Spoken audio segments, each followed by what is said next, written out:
We've spoken the last 2 days about the first two words of Shema Kolenu, of the relationship which is forged through God's listening and our ability to daven to God. And also on the Kolenu, on the call, on God's focus and our request that Hashem focus on our call, on our general voice beyond the limitation of our actual words. And that is as it relates to our tefillos and God accepting and listening to those tefillos. However, I want to view and I want to make a comment about the opposite, about what we can learn about our own tefillos from this bracha.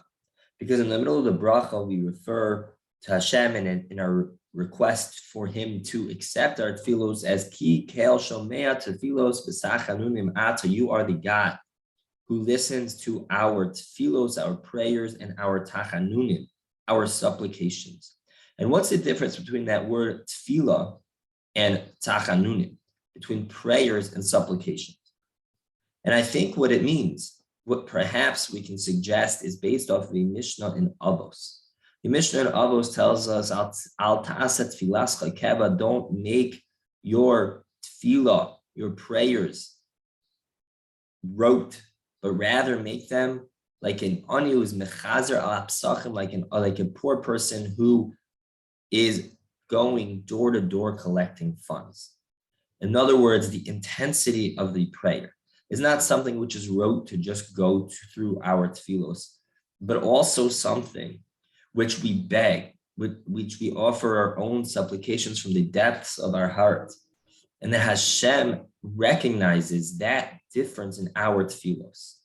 That when we feel that in complete dependency upon HaKadosh Baruch Hu, then it is much more than just a tefillah. It is much more than just a recitation of the actual words which the Anshe Knesset HaGedolah put into our siddur, but we know that we are meant to constantly be davening.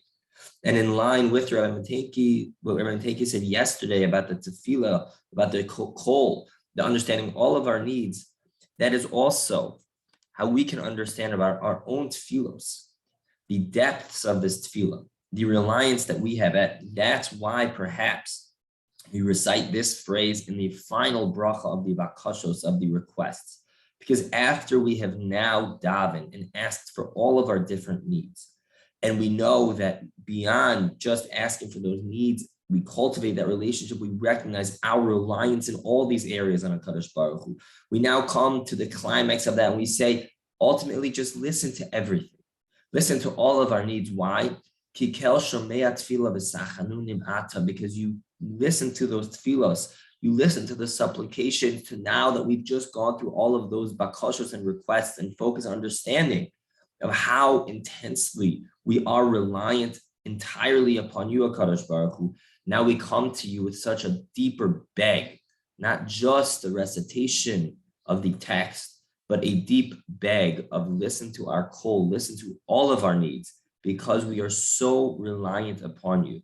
And we turn to you in such dire times with such needs. We ask you, HaKadosh Baruch Hu, to connect with us and to listen to those tefillos.